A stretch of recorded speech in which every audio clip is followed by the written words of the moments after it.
नमस्कार दोस्तों, हम फिर से लेकर आ चुके हैं आप लोगों के लिए शाम की सभी ताज़ा और बड़ी खबरें। फटाफट अंदाज में एक एक कर बताएंगे आपको आज देश और दुनिया से क्या बड़ी खबरें निकलकर सामने आ रही हैं। लेकिन उससे पहले दोस्तों एक नज़र डालेंगे सुर्खियों पर। प्रधानमंत्री नरेंद्र मोदी के ऊपर गर्जे असद ओवैसी, बोले देश के हालात गंभीर, ऐसे में देश के लिए जल्द से जल्द कोई फैसला ले मोदी सरकार। वहीं पर अगली बड़ी खबर में हम आपको बताएंगे दोस्तों, उद्धव ठाकरे की मुश्किलें बढ़ती चली जा रही हैं। जी हाँ, आपको बता दें सुप्रीम कोर्ट के फैसले पर उठे सवाल, बोले 16 के 16 सदस्यों की जिनकी सदस्यता रद्द की जा रही थी उनको बचा लिया गया। इसके बारे में आपको बताएंगे। वहीं पर अगली बड़ी खबर में हम आपको बताएंगे दोस्तों, राहुल गांधी का केंद्र सरकार पर बड़ा हमला, बोले देश के गरीब और किसान के बारे में नहीं सोचती भाजपा की सरकार। वहीं पर दोस्तों विपक्ष को पूरी तरीके से खत्म कर देना चाहती है बीजेपी। जी हाँ, दरअसल दोस्तों आपको बता दें जहां जहां विपक्ष की सरकार है वहां वहां विपक्ष को पूरी तरीके से खत्म करने में लग गई है बीजेपी। इसके बारे में भी आपको बताएंगे। वहीं पर अगली बड़ी खबर में हम आपको बताएंगे दोस्तों, पुडुचेरी में भी जो है यहाँ पर सरकार के बुरे हालात, बीजेपी में मची बगावत। इसके बारे में आपको बताएंगे। वहीं पर अगली बड़ी खबर में हम आपको बताएंगे दोस्तों, नुपुर शर्मा के बयान को लेकर हमलावर हुई टीआरएस, बोले फिलहाल नुपुर शर्मा को बढ़ावा देने का मतलब ही है कि बीजेपी इन जैसे लोगों को, प्रवक्ताओं को बढ़ावा देती है। इसके बारे में आपको बताएंगे। वहीं पर अगली बड़ी खबर में हम आपको बताएंगे दोस्तों, जी दरअसल आपको बता दें तीनों कृषि कानून को लेकर एक बार फिर से किसान जो है दोस्तों करेंगे आंदोलन, राकेश टिकैत ने दिए संकेत। इसके बारे में भी आपको बताएंगे। वहीं पर दोस्तों अगली बिग ब्रेकिंग में हम आपको बताएंगे दोस्तों, भारतीय जनता पार्टी को लगेगा बड़ा झटका, अरविंद केजरीवाल गुजरात में उड़ाएंगे बीजेपी के कई नेता। इसके बारे में भी बताएंगे। वहीं पर अगली बिग ब्रेकिंग में हम आपको बताएंगे दोस्तों, जी दरअसल आपको बता दें एक बार फिर से भारतीय जनता पार्टी के ऊपर उठने लगे सवाल, मोहम्मद जुबैर की बेल अब तक नहीं, और जो दोस्तों यति नरसिंहानंद और जो है महंत मुनि जैसे लोग बाहर घूम रहे हैं। इसके बारे में भी आपको बताएंगे। सरकार पर कई सवाल खड़े हो रहे हैं। तो सारी खबरें फटाफट अंदाज में देंगे, एक एक कर देंगे। फिलहाल खैर चलिए बढ़ते हैं सबसे पहली और सबसे बड़ी खबर की ओर। दरअसल दोस्तों आपको बता दें तेलंगाना के केसीआर ने एक बार फिर से बोला मोदी सरकार पर बड़ा हमला, बोले नुपुर शर्मा के बयान बहुत ही निंदनीय और बहुत ही दुखदजनक था, लेकिन भारतीय जनता पार्टी ने कोई फैसला नहीं लिया। आपको बता दें टीआरएस के केसीआर ने कहा कि इस सरकार को सबक सिखाने के लिए जरूरी है कि सुप्रीम कोर्ट ही इस सरकार को जो सबक सिखा सकता है। आपको बता दें दोस्तों यहाँ पर सीधे केसीआर ने कहा कि भारतीय जनता पार्टी देश में अराजकता और नफरत फैलाने का काम कर रही है और इस सरकार को रोकने के लिए जो है यहाँ पर एक ऐसी चीज की जरूरत है जो सरकार के गलत फैसलों को सामने लाए, और वो है सुप्रीम कोर्ट। आपको बता दें केसीआर ने कहा कि सुप्रीम कोर्ट को आज निष्पक्ष फैसले लेना चाहिए। जैसे कि उन्होंने नुपुर शर्मा के बारे में बोला है वो चीज बिल्कुल सही है। जी हाँ, केसीआर ने सुप्रीम कोर्ट के उस आदेश का स्वागत किया और कहा कि नुपुर शर्मा जैसे लोगों पर रोक लगनी चाहिए। आपको बता दें ये मामला दोस्तों अब लगातार बढ़ता चला जा रहा है। जैसे कि मैंने आपको कहा कि बीजेपी विपक्ष को खत्म कर देना चाहती है, और यही कारण जो पूरी दुनिया में दोस्तों खास करके आपके हमारे देश पूरे देश में दोस्तों बीजेपी सिर्फ अपनी सरकार बनाना चाहती है, और ये दिख रहा है दोस्तों। आप देखिए जहां जहां बीजेपी की सरकार नहीं है वहां वहां बीजेपी सरकार गिराने का काम कर रही है। और यकीन मानिए दोस्तों ये देखकर बहुत बुरा लगता है जब इस तरीके की चीजें देखने को मिलती है कि भारतीय जनता पार्टी सरकार गिराकर सरकार बनाने का काम कर रही है दोस्तों, क्योंकि इससे पहले भी हमने कई बार सरकार के ऊपर कई सवाल उठते हुए देखे हैं। लेकिन फिलहाल दोस्तों इस वक्त जो दिखाई दे रहा है वो दिल को दुखा देने वाला है। भारतीय जनता पार्टी पूरी तरीके से दोस्तों पूरी कोशिश में है कि वो किसी तरीके से जितनी भी जगह विपक्ष की सरकार है उन सरकारों को गिराकर खुद की सरकार बना ले। और यकीन मानिए दोस्तों अगर ऐसा हो गया तो लोकतंत्र को खत्म होने में ज्यादा टाइम नहीं लगेगा, क्योंकि भारतीय जनता पार्टी ने पूरी कोशिश कर ली है कि वो किसी भी तरीके से जो यहाँ पर सरकारों को गिराकर अपनी सरकार बनाएगी। और जगह जगह राज्यों में ऐसा होगा। एक जगह की बात ये नहीं है दोस्तों, अगर एक जगह की बात होती तो शायद हम आपसे इस वक्त इस मुद्दे पर बात भी नहीं कर रहे होते। लेकिन जैसे कि मैंने आपको कहा कि भारतीय जनता पार्टी देश में अराजकता और नफरत का माहौल बना रही है। चलिए बढ़ते हैं एक और अगली बिग ब्रेकिंग की तरफ। बता दोस्तों अगली जो बड़ी खबर निकल कर आ रही है आपको बता दोस्तों, असद ओवैसी का बीजेपी के ऊपर हमला, बड़ा हमला, बोले देश के बारे में नहीं सोच रही है बीजेपी। जी हाँ, देश में आज युवाओं को लगातार बेरोजगारी का सामना करना पड़ा, खास करके दोस्तों देश के बिगड़ते हालात के लिए बीजेपी जिम्मेदार। आपको बताता चलूं दोस्तों, प्रधानमंत्री नरेंद्र मोदी बुरी तरीके से घिर गए। तो असदुद्दीन ओवैसी ने कहा कि प्रधानमंत्री नरेंद्र मोदी नफरत की भाषा को रोकने का काम नहीं कर रहे हैं, जिससे कि देश में लगातार जहर फैलता चला जा रहा है। असदुद्दीन ओवैसी ने कहा कि भारतीय जनता पार्टी को देश के बारे में सोचना चाहिए। आज देश का विकास लगातार रुकता चला जा रहा है और इसकी जिम्मेदार सिर्फ बीजेपी है। जाहिर सी बात है दोस्तों, जिन मुद्दों पर आप और हम बात कर रहे हैं उससे कहीं ना कहीं बीजेपी जो है यहाँ पर पूरी तरीके से फेल हो चुकी है। भारतीय जनता पार्टी भले ही देश को कुछ और बताने का काम करे, लेकिन सच्चाई यही है दोस्तों कि बीजेपी पूरी तरीके से फेल हो चुकी है और आज इस सरकार के पास कोई भी ऐसी चीज नहीं है दोस्तों जिससे कि ये बता सके कि फिलहाल देश के विकास के लिए ये क्या कर रही है। दोस्तों असदुद्दीन ओवैसी ने बीजेपी के ऊपर हमला बोलते हुए साफ साफ कहा कि जिस तरीके से बीजेपी ये सब कुछ कर रही है उसको लेकर कहीं ना कहीं सरकार पर सवाल उठ रहा है। आपको बता दें, ओवैसी ने कहा कि देश के लोकतंत्र को खत्म करने का मतलब आप समझिए दोस्तों, पूरे देश का माहौल बिगाड़ना। ओवैसी ने कहा कि भारतीय जनता पार्टी अच्छे से जानती है कि इस वक्त देश में एक अजीब सा ही माहौल चल रहा है जहां पर नफरत और नफरती भाषा को बढ़ावा दिया जा रहा है। ओवैसी ने कहा कि बीजेपी इसको रोकने के लिए कुछ नहीं करती है। मोहम्मद जुबैर को जेल के पीछे डाल रखा है, लेकिन नुपुर शर्मा अब तक जेल के बाहर घूम रही हैं। आप समझिए दोस्तों, क्या नुपुर शर्मा इतनी बड़ी हो गई, वो कानून से बड़ी हो गई कि नुपुर शर्मा को अब तक कानून पकड़ नहीं पा रही है, पुलिस ढूंढ नहीं पा रही है।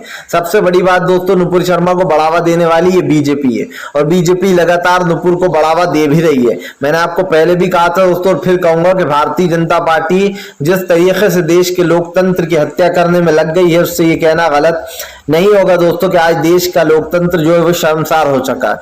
बीजेपी पूरी कोशिश कर रही है कि वो धीरे धीरे कर दोस्तों देश के लोकतंत्र को पूरी तरीके से खत्म कर दे और यही कारण है जो आज देश में दोस्तों कई तरीके के सवाल उठ गए, क्योंकि जहां जहां विपक्ष की सरकारें वहां से सरकारें गिराई जा रही हैं और सरकार गिराने का मतलब ही ये दोस्तों कि फिलहाल सरकारों को खत्म करना।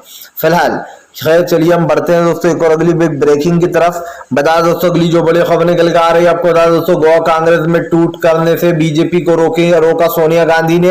दरअसल आपको बता दें सोनिया गांधी हो गई है एक्टिव। आपको बताता चलूं दोस्तों, इन दिनों बीजेपी लगातार लोगों पर दबाव बनाती है और खास कर दोस्तों नेताओं को अपने पाले में कर लेती है जो सीटें जीते हुए होते हैं, क्योंकि आप खुद समझते हैं दोस्तों कि फिलहाल जो जीते हुए एमएलए होते हैं उनका सपोर्ट जो लोकसभा चुनाव आते हैं उसमें जरूर मिलता है मेन पार्टी को, यानी कि कांग्रेस को। अब ऐसे में दोस्तों बीजेपी 2024 की तैयारियों में लग गई है। बीजेपी को 2024 साफ दिखाई दे रहा है, वो किसी तरीके से उन सारे विधायकों को तोड़ लेना चाहती है जो भी कांग्रेस के साथ है या फिर कांग्रेस का समर्थन कर रहे हैं। जैसे कि मैंने आपसे पहले भी कहा था दोस्तों कि भारतीय जनता पार्टी एक ऐसी पार्टी है जो देश में अराजकता और नफरत का माहौल बनाने की कोशिश करती है, लेकिन अब जबकि दोस्तों बीजेपी ऐसा कर रही है तो बीजेपी के ऊपर कई सवाल भी खड़े हो गए और यही मेरा कहना है दोस्तों कि भारतीय जनता पार्टी को इस वक्त रोकने के लिए कहीं ना कहीं सबको एकजुट होना ही पड़ेगा। अगर दोस्तों विपक्ष एकजुट नहीं हुआ तो आप समझिए जहां जहां विपक्षी सरकारें वहां बीजेपी गिरा देगी। और अब वो वक्त भी नहीं रहा कि सिर्फ घर में बैठकर या फिर दोस्तों ऑफिस में बैठकर अपनी पार्टी का ट्विटर पर प्रचार कर दिया जाए। अब वो वक्त आ चुका है दोस्तों जब सड़कों पर जो यहाँ पर उतरना पड़ेगा और सड़कों पर उतरकर सरकार के खिलाफ जो है कहीं ना कहीं एक मुहिम चलाना पड़ेगी, क्योंकि हमने पहले भी कहा है दोस्तों, फिर कहेंगे कि भारतीय जनता पार्टी इस देश के लोकतंत्र को शर्मसार करने में लग गई है, इस देश के लोकतंत्र को खत्म करना चाहती है और इससे रोकने के लिए दोस्तों बीजेपी के खिलाफ जाना बहुत जरूरी है। भारतीय जनता पार्टी को रोकने के लिए दोस्तों बहुत जरूरी हो गया कि अब लोग सड़कों पर उतर जाएं, क्योंकि जब सड़कों पर उतरेंगे तभी जो यहाँ पर देश का लोकतंत्र बच पाएगा। अदरवाइज दोस्तों देश में आज जो हो रहा है वो आप खूब देख रहे हैं कि भारतीय जनता पार्टी किस तरीके से देश के लोकतंत्र को खत्म करने में लग गई है और इस वक्त दोस्तों ये बहुत जरूरी हो जाता है आपके मेरे और हम सबके लिए कि फिलहाल सरकार को रोकने के लिए एक मुहिम चलाई जाए, जहां पर सरकार को पूरी तरीके से दोस्तों एक्सपोज करना भी बहुत जरूरी है, क्योंकि जो सरकार कर रही है वो आपके और हमारे सामने। फिलहाल चलिए बढ़ते हैं एक और अगली बिग ब्रेकिंग की तरफ। बता दोस्तों अगली जो बड़ी खबर निकल कर आ रही है, आपको बता दोस्तों मोहम्मद जुबैर वाला मुद्दा लगातार बढ़ता चला जा रहा है। दरअसल जुबैर को अब तक नहीं मिली है जमानत। आपको बता दोस्तों मोहम्मद जुबैर को पहले तो जो है यहाँ पर बाकायदा जमानत दे दी गई थी, जमानत पर अर्जी लगी थी, लेकिन दोस्तों मोहम्मद जुबैर की 2 बार जो यहाँ पर जमानत एक बार रिजेक्ट कर दी गई थी। उसके बाद से ही मोहम्मद जुबैर को छुड़ाने की मांग चल रही है। फ्रांस ने भी जो यहाँ पर जर्मनी ने भी इस मामले में बोला था और सरकार को घेरते हुए कहा था कि फिलहाल भारत जो लोकतंत्र की दुहाई देता है वो धीरे धीरे कर कर लोकतंत्र खतरे में, भारत के लोकतंत्र पर प्रश्न चिन्ह लगाकर उनको उन देशों की सूची में डालने की बात की गई है जहां पर लोकतंत्र दोस्तों बहुत कम है। आपको पहले भी पता हो दोस्तों कि हमारा भारत जो मीडिया स्थान पर आता है, जो लोकतंत्र के स्थान पर आता है, वो 108 नंबर पर आता है। यानी कि दोस्तों हम कितने पीछे पड़े हुए हैं लोकतंत्र के मामले में।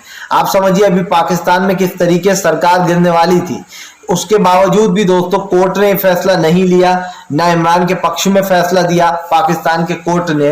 और जो सोचने वाली बात थी कि वहां का कोर्ट दोस्तों बिल्कुल निष्पक्ष काम कर रहा है एक तरीके देखा जाए तो, और इमरान की सरकार देखते ही देखते गिरा दी गई, जो कि बहुत अच्छा डिसीजन था, क्योंकि कोर्टों को तो जाहिर सी बात दोस्तों लोगों का कानून पर विश्वास रहता है, निष्पक्ष रहना चाहिए। फिलहाल तो यह है कि अब सरकार मोहम्मद जुबैर वाले मामले में दोस्तों पीछे हटती हुई नजर नहीं आ रही फिलहाल तो, क्योंकि मोहम्मद जुबैर को जेल में काफी लंबा समय हो चुका है। हालांकि उनको 14 दिन की न्याय की हिरासत में भेजा गया है, लेकिन सब लोग मोहम्मद जुबैर की छूटने की बात कर रहे हैं। आपको बता दें मोहम्मद जुबैर जो है उनके ऊपर सीतापुर जेल में भी केस किया गया था, वहां पर से उनको हालांकि बेल दे दी गई थी 5 दिन की, लेकिन अब ये साफ दिखाई दे रहा है कि फिलहाल सरकारें जिस तरीके काम कर रही हैं उससे तो ये साफ हो जाता है कि पत्रकारों को डराया जा रहा है दोस्तों। खास कर वो पत्रकार जो सोशल मीडिया पर एक्टिव हैं, जो सरकार की पोल खोलते हैं, या फिर उन लोगों को डराया जा रहा है जो विपक्ष के नेता हैं, उनको डरा धमका कर अपनी पार्टी में लिया जा रहा है फिलहाल। खैर चलिए हम बढ़ते हैं दोस्तों एक और अगली बिग ब्रेकिंग की तरफ। बता दोस्तों अगली जो बड़ी खबर निकल कर आ रही है, आपको बता दोस्तों प्रधानमंत्री नरेंद्र मोदी के ऊपर दोस्तों जमकर गरजी ममता बनर्जी, बोले विपक्ष को कमजोर करने में लगी बीजेपी, जो कि देश के लोकतंत्र के लिए खतरनाक। जी हाँ, दरअसल दोस्तों आपको बता दें ममता बनर्जी ने मोदी सरकार पर हमला बोल दिया। दीदी ने मोदी सरकार पर हमला बोलते हुए कहा कि फिलहाल मैं भारतीय जनता पार्टी की मंशा कभी पूरी नहीं होने दूंगी। ममता बनर्जी ने कहा कि आज भारतीय जनता पार्टी जगह जगह देश में सरकारें खरीद फरोख्त कर सरकारें गिराने का काम कर रही है और हम ऐसा होने नहीं देंगे। आपको बता दें ममता बनर्जी ने भाजपा पर निशाना साधते हुए कहा कि बीजेपी बड़े पैमाने पर पदों का लालच देकर और पैसों का लालच देकर सरकार खरीद कर सरकार गिराती है, जो कि लोकतंत्र के खिलाफ है। ममता बनर्जी ने कहा कि आज जो लोकतंत्र की हत्या की जा रही है मैं इसके खिलाफ हूं। जाहिर सी बात है दोस्तों दीदी के इस बयान के बाद मोदी सरकार में खलबली मच गई है। हालांकि ममता बनर्जी दोस्तों एक ऐसा नाम भी है जो भारतीय जनता पार्टी पर हमेशा भारी पड़ती हैं, और ये आप भी जानते हैं दोस्तों कि ममता बनर्जी के सामने बीजेपी की सिट्टी बिट्टी गुल हो जाती है। आज बीजेपी भले ही ये बताने की कोशिश करे कि वो देश के हित में है, लेकिन दोस्तों बीजेपी ये जान ले कि फिलहाल देश का आज जो नौजवान है वो कहीं ना कहीं भारतीय जनता पार्टी के खिलाफ है, क्योंकि पढ़े लिखे लोग दोस्तों कभी बीजेपी को वोट नहीं देते। जो बीजेपी को वोट देते हैं वो सिर्फ दोस्तों हिंदुत्व की राजनीति के रखवाले हैं। जी हाँ, जो लोग हिंदू मुसलमान सोचते हैं, और ये साफ दिखाई दे रहा है कि बीजेपी की ये राजनीति दोस्तों बीजेपी पर जल्द ही भारी पड़ेगी। फिलहाल चलिए बढ़ते हैं एक और अगली बिग ब्रेकिंग की तरफ। बता दोस्तों अगली जो बड़ी खबर निकल कर आ रही जी, दरअसल दोस्तों आपको बता दोस्तों यशवंत सिन्हा ने बीजेपी के ऊपर बोला बड़ा हमला, बोले देश के लोकतंत्र को खत्म कर रही है बीजेपी, सबसे पहले राष्ट्रपति बनते ही लूंगा बड़े फैसले। आपको बता दोस्तों यशवंत सिन्हा ने बड़ा ऐलान कर दिया। उनका कहना है कि राष्ट्रपति का पद वो जीत कर दिखाएंगे, और जीतने के साथ साथ आपको बता दें यशवंत सिन्हा ने यह आश्वासन दिया है कि फिलहाल राष्ट्रपति का चुनाव लड़ते समय जब वो चुनाव अगर जीते तो देश के लोकतंत्र के लिए बड़ा फैसला लेंगे। आपको बता दें दोस्तों यशवंत सिन्हा के इस बयान के बाद भाजपाइयों में खलबली मच गई। जी बीजेपी पूरी तरीके से चारों खाने चित हो चुकी है। हमने आपको पहले भी कहा था दोस्तों, फिर कहेंगे कि भारतीय जनता पार्टी जिस तरीके के काम कर रही है उसके खिलाफ कहीं ना कहीं अब मोदी सरकार के खिलाफ यशवंत सिन्हा उतर गए, और ममता बनर्जी ने काफी सोच समझकर यशवंत सिन्हा को इस चुनाव में उतारा है, क्योंकि ये आप भी जानते हैं कि भारतीय जनता पार्टी धीरे धीरे कर विपक्ष को खत्म कर रही है, और उसकी ताकत ही है दोस्तों। आप देखिए राष्ट्रपति बीजेपी का साथ देते हैं, यहां तक कि अदालतों पर भी अब सवाल उठने लगा है, दबाव डाला जाता है तो अदालतें भी बीजेपी के हक में फैसला सुना देती हैं, और यही कारण जो अब बीजेपी को कहीं ना कहीं कमजोर करने के लिए ममता बनर्जी एक्टिव होती हुई नजर आ रही हैं। जहां पर साफ दिखाई दे रहा है कि दीदी ने ये बड़े फैसले ले लिए कि वो बीजेपी को किसी भी तरीके से जो है यहाँ पर हराने का काम करेंगी। भारतीय जनता पार्टी जो कि दोस्तों देश के लोकतंत्र के लिए खतरा बन चुकी है, अब इस पार्टी को कहीं ना कहीं खत्म करने का समय आ चुका है। और ऐसे में ये कहना गलत नहीं होगा दोस्तों कि भारतीय जनता पार्टी के ये जितने भी इरादे हैं या फिर यूं कहते हैं कि गैर इरादन जो ये काम किया जा रहा है, इसको रोकने के लिए कहीं ना कहीं अब सड़कों पर उतरना पड़ेगा आम जनता को। और अगर बीजेपी को हराना है दोस्तों तो बीजेपी से आगे का सोचना होगा। ये हमने पहले भी कहा, फिर इसलिए कह रहे हैं क्योंकि आज बहुत सारे लोग ऐसे हैं जो बीजेपी को सपोर्ट करने में लगे हुए हैं। वो ये नहीं सोच रहा दोस्तों कि हमारे देश का हालात श्रीलंका से भी बदतर हो जाएंगे, लेकिन सरकार को बढ़ावा दिया जा रहा है। इस सरकार को दोस्तों आप समझिए पैसे कमाने में लगवा दिया। अगर इस सरकार के खिलाफ जल्दी ही दोस्तों कुछ किया नहीं गया तो ये सरकार देश को तो बर्बाद करेगी ही, लेकिन आम जनता का पैसा भी ले भागेगी। फिलहाल चलिए बढ़ते हैं एक और अगली बिग ब्रेकिंग की तरफ। बता दोस्तों अगली जो बड़ी खबर निकल के आ रही है, दरअसल दोस्तों आपके बता दें कांग्रेस का मास्टर स्ट्रोक गुजरात में होगा इस बार खेला। आपको बता दोस्तों कांग्रेस पूरी तैयारी में है इस बार गुजरात में खेला करने के। कांग्रेस दोस्तों आपको बता दें गुजरात में बीजेपी की पार्टी कमजोर पड़ती गई, तब पड़ती गई जब मोदी सरकार ने दोस्तों 2004 में लगभग एक तरीके से 2004 के बाद से जब मोदी सरकार वहां से हट गए थे और 2014 के बाद से ही दोस्तों गुजरात कमजोर होना शुरू हो गया, क्योंकि नरेंद्र मोदी देश के पीएम बन चुके थे और गुजरात में कोई और सीएम आ चुका था। ऐसे में दोस्तों गुजरात कमजोर होता चला गया। लेकिन अब साफ दिखाई दे रहा है कि इस बार जो कांग्रेस, उस बार दोस्तों जो खाली 10 सीटों से चूक गई थी, इस बार कांग्रेस ने वो कसर निकालने की बात कही है कि इस बार कांग्रेस अपनी सरकार बनाकर रहेगी। आपको बताता चलूं दोस्तों बीजेपी ने जो है यहाँ पर इस बार पूरी कोशिश की थी सरकार बनाने की, लेकिन हमने आपको बताते चले दोस्तों कि भारतीय जनता पार्टी ने 10 सीटों के बल पर सरकार बनाई थी, कांग्रेस सिर्फ 10 सीटों से पीछे थी। अब की बार कांग्रेस ये 10 सीटों का आंकड़ा भी पूरा कर लेना चाहती है। आपको बता दें उस बार हालांकि हार्दिक पटेल कांग्रेस के साथ थे और उनके साथ काफी अच्छा खासा तबका था, लेकिन वो हार्दिक पटेल दोस्तों आप समझिए जो कि लगातार बीजेपी की तारीफें कर रहे थे, जो बीजेपी को पहले कोसा करते थे, अब वो हाल ही में बीजेपी की तारीफें कर रहे थे और इससे साबित हो गया था कि हार्दिक पटेल जो है वो बीजेपी के दोस्तों माउथ पीस बनकर रह चुके हैं। माउथ पीस का मतलब तो दोस्तों आप अच्छे से जानते ही हैं, और यही कारण है जो उनके मुंह से अब बीजेपी के लिए तारीफ के शब्द निकलने लगे थे। क्यों? क्योंकि राहुल गांधी ने हार्दिक पटेल की बात मानने से इनकार कर दिया और हार्दिक पटेल अपने हिसाब से पार्टी में कुछ बदलाव चाहते थे। लेकिन जो मनु गोलू है, यानी कि दोस्तों जो कांग्रेस के एक तरीके ये कह सकते हैं कि जो उनकी पार्टी की देखरेख कर रहे हैं, मनु गोलू जो प्रशांत किशोर के साथ रहा करते थे, उन्होंने कुछ और सलाह दी थी राहुल गांधी को, और यही कारण जो हार्दिक पटेल और राहुल गांधी की आपस में ठन गई थी। फिलहाल चलिए बढ़ते हैं एक और अगली बिग ब्रेकिंग की तरफ। बता दोस्तों अगली जो बड़ी खबर निकल के आ रही है, आपको बता दोस्तों आने वाले समय में बीजेपी हो जाएगी सत्ता से बाहर। जब तक नरेंद्र मोदी है सिर्फ तब तक ही बीजेपी है। आपको बता दोस्तों विपक्ष ने बोला जमकर हमला। दरअसल दोस्तों आपको बता दें इन दिनों जो यहाँ पर आरजेडी ने बड़ा हमला बोल दिया। आरजेडी का कहना है कि हिंदुत्व के बल पर ज्यादा दिन तक सरकार नहीं चलाई जा सकती। अभी भले ही जो लोग विपक्ष है इसलिए हिंदुत्व के बल पर दोस्तों वोट दे रहा है, लेकिन जब कल दोस्तों विपक्ष धीरे धीरे कर खत्म हो रहा है, विपक्ष के बिना तो इस सरकार कुछ कह भी नहीं पाएगी और अकेली इस सरकार घिर जाएगी, और उसके बाद दोस्तों देश की जनता सड़कों पर होगी और इस सरकार के खिलाफ होगी। आप समझिए सरकार तानाशाही की सारी हदें पार कर रही है, खास कर देश के लोकतंत्र को खत्म करने में लग गई है। और ये कहना गलत नहीं होगा दोस्तों कि मोदी सरकार ने आज देश का जो हाल किया है वो देखकर बहुत दुख होता है कि इस सरकार ने देश को पूरी तरीके से दोस्तों बेरोजगारी और लाचारी में डुबा रखा है।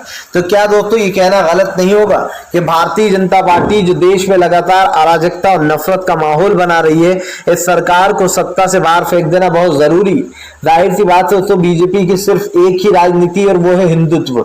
बीजेपी सिर्फ हिंदुत्व के बल पर ही जो है चुनाव लड़ती है। आपने देखा कभी मंदिर, कभी मस्जिद, कभी जो है यहाँ पर दोस्तों कुछ ऐसे कानून ले आते हैं जो मुस्लिमों के खिलाफ होते हैं या फिर जो देश के खिलाफ होते हैं, जैसे कि कृषि कानून दोस्तों। उसके बाद आपने देखा होगा कृषि कानून के साथ साथ जो यहाँ पर जो सरकार कर रही थी वो भी हमारे सामने था। कृषि कानून हो या फिर एनआरसी CAA हो, और सरकार के विरोध में हर कोई उतरा। और अब नया कानून अग्निपथ योजना। दोस्तों सरकार जो भी कानून लाती है वो जनता के खिलाफ ही लाती है, तो अगर सरकार पर सवाल ना उठे तो फिर क्या उठे? ये सबसे बड़ा सवाल खुद का ही है हमारा। फिलहाल दोस्तों हम तो यही कहेंगे कि अगर आपको जो है यहाँ पर सरकार की नीतियों का आप भी विरोध करते और आप मानते कि सरकार देश के हित में काम नहीं कर रही है, तो इस वीडियो को ज़्यादा से ज़्यादा शेयर कीजिए, लाइक कीजिए। और अगर आप हमारे चैनल पर पहली बार आए तो सब्सक्राइब करने के साथ साथ पास में घंटी आएगी, इसको ज़रूर दबाएं ताकि हर वीडियो की अपडेट आपको दोस्तों मिल पाए।